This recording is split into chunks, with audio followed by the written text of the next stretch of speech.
The Age of Exploration by Mark Pedroso, Christian Young, Nick Schnelker, and Josh Lua. God, glory, and gold were the primary motives for exploration, but what did they mean?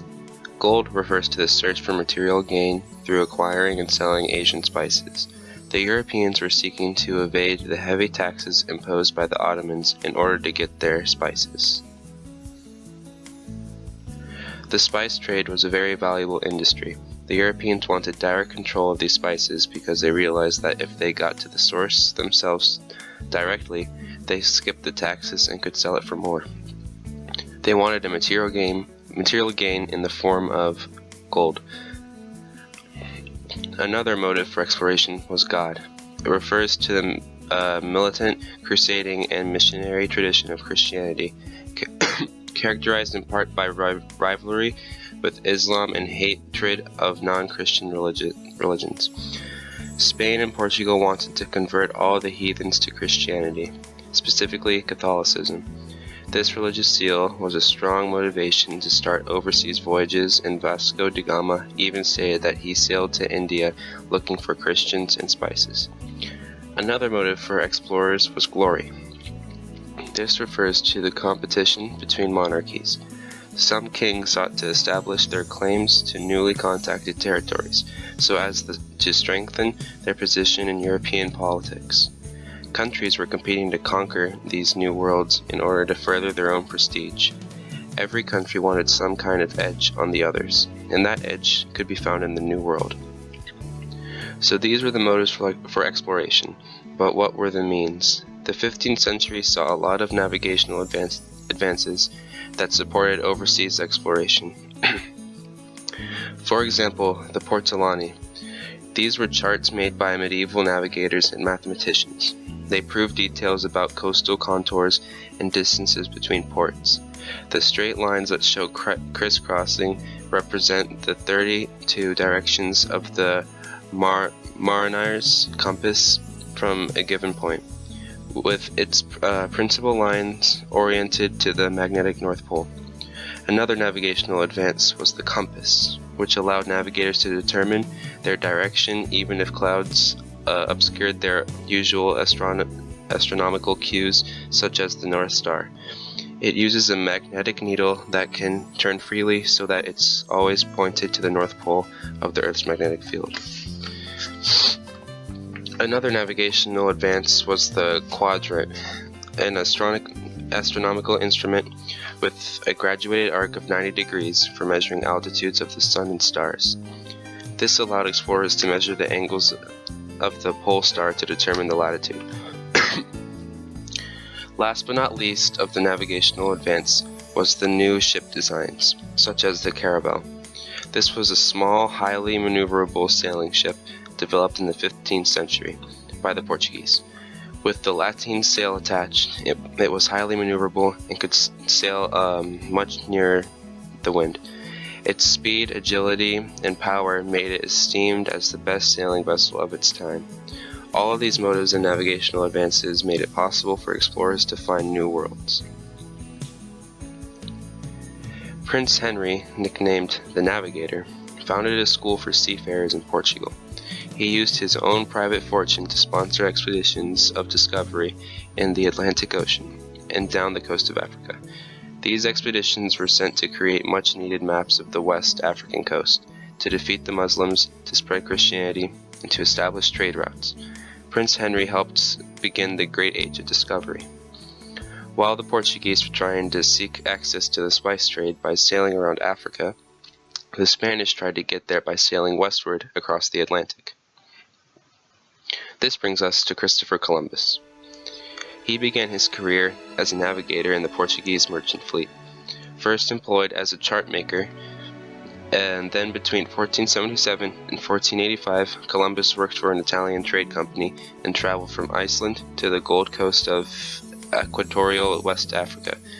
During these years, he learned the business of trade, studied the Atlantic wind systems, and gained a reputation as a master navigator. In 1486, Columbus moved his residence to Spain and began to lobby the Spanish monarchs, King Ferdinand and Queen Isabella. for a commission. Though their marriage, they had united Castile and Aragon. Now they wanted to increase the power of Castile and Aragon by promoting Spanish interests through their foreign policy. One important area lay across the Atlantic Ocean. Columbus told them that he planned to find better trade routes to the east and promised to carry the banners of both Spain and Christianity. This played into the hunger for God, glory, and gold. He was finally granted patronage in 1492 and given a commission of 3 ships with which to pursue his quest for transatlantic trade routes. So in 1492, Columbus set sail with 3 ships, the Santa Maria, the Nina, and the Pinta, and a crew of 90 men. Columbus landed in the Caribbean. There, Columbus plundered enough gold and silver from the indigenous Taino people, whom he called Indians, to save both his reputation and his commission upon returning to Europe. King Ferdinand and Queen Isabella were sufficiently impressed to allow him 3 more voyages. Even though Columbus publicly maintained that he had landed in Asia, other explorers soon realized that a whole new area of the world had been discovered. This started a frenzy of European exploration and colonization. This started the age of exploration into what was soon called the New World. The term New World, Mundus Novus, was first used by the Italian explorer Amerigo Vespucci in a letter written by a friend in 1503. This letter was published in Latin under the title Mundus Novus.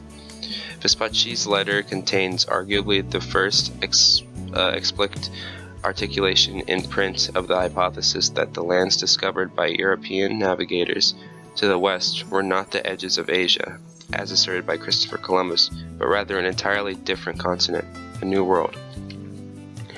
It was clear that a conflict would soon arise between 2 maritime powers, Spain and Portugal. Since they were also both major Catholic powers, the possibility of a clash between them was a great concern to leaders of the Catholic Church. So the Pope helped them to come to an agreement. The Portuguese and Spanish negotiated the Treaty of Tordesillas in 1494, where they divided the world in half, east and west, for the purposes of colonization. The Spanish conquerors were known as the conquistadors.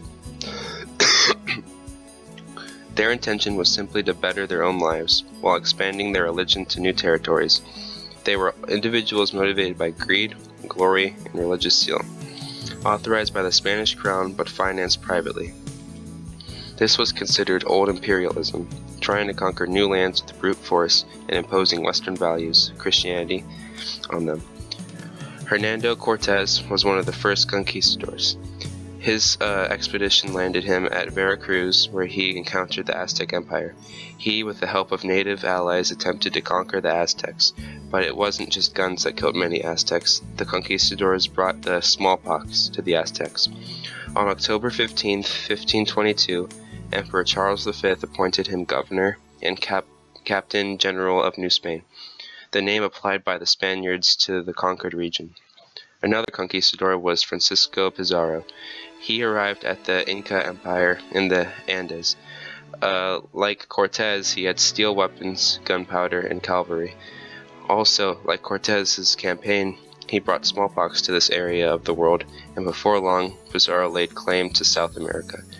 Ferdinand Magellan was a Portuguese seaman who sailed under the flag of Spain. He passed through the southern tip of South America, a strait now named after him. He continued sailing across the Pacific Ocean, where he was killed by their natives. One of his fleet of 5 ships completed the trip and made it home to Spain. So Magellan is the first to successfully circumnavigate the earth. The asiento, which means an exclusive contract, was a system of slave trade that was part of the Spanish government's efforts to regulate colonial development.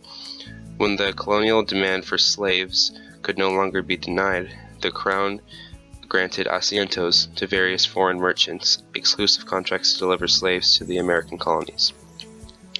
A key impact for exploration was the Columbus Exchange. This was the reciprocal importation and exportation between Europe and the Americas. Europeans brought horses, cattle, and wheat, honeybees, and other beneficial products, but also deadly diseases like measles, smallpox, typhus, and malaria to the New World, wiping out a large portion of the native populations. The New World brought goods such as potatoes, tobacco, tomatoes, cocoa, gold, and silver to the Old World. These new crops became staple crops, as seen in the case of the potato, making life significantly easier for the Europeans. The Commercial Revolution was a period of European economic expansion. This lasted from the 15th century until the 18th century. It was marked by an increase in global commerce and a growth in banking services. Seen in the left side presentation is an example of one of the booming industries during the Commercial Revolution, banking. To the right is the head of one of the more famous banks, Jacob Fugger and the Fugger family, an extremely successful German banking family similar to the Medici. The price revolution was an effect of the Commercial Revolution. Due to the increase in population, there was more demand and the supply could not keep up, which drove up the prices. The price revolution was undoubtedly one of the longest and certainly the best known era of inflation. It took place around the times of 1515 through 1650. Inflation is a persistent, substantial rise in the general level of prices related to an increase in the volume of money and resulting in the loss of value of currency. Mercantilism is the economic theory that wealth is the amount of gold, silver, money entering a nation. The government should intervene so that it can get a favorable balance of trade, more money flowing into the country than out. Exploration era Spain is an example of the country that followed this policy.